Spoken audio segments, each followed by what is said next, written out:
bese ngiphinde ngibuye ngichaze indlalifa.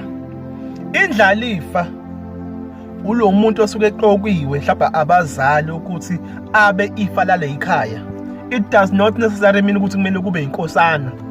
Akusiyona impoqo ukuthi kumele kube inkosana. Mhlawumbe abazali bazobuka ngokuthi ubani okhaliphile, ubani futhi ozokwazi ukuthi abe nobulungiswa noma aqhube ubulungiswa noma abambe umthetho ukuthi kwenzeke okufanele la ekhaya egcikeni. Kungaba ngisho ingane yentombazane indlalifa.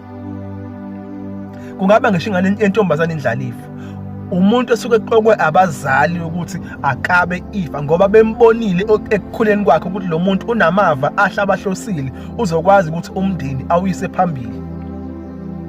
Kungaba ngisho ingane yentombazane mhlawumbe seyishadile yashadela kwesinye isibongo, ifike izobe indlalifa le ekhaya. Ikhona inkosana, zikhona ingane zabafana.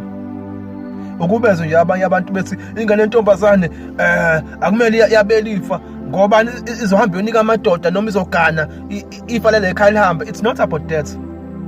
Because ungaba nawo abafana uthola ukuthi babhizi bagijima noDelilah.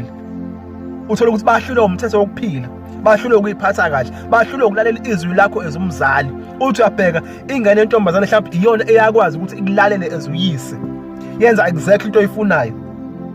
So leyo ngane ingaba indlalifa. Indlalifa does not necessarily mean ukuthi kumele ukuthi kube inkosana. Umuntu oqokiwe abazali esibongweni ukuthi abe ifa lale ekhaya. Ifa elingena kuwo wonke umuntu elingakhethi ukuthi kumele liye kubafana kuphela, liya kuzo zonke ingane zale ekhaya. Siyabonga kakhulu.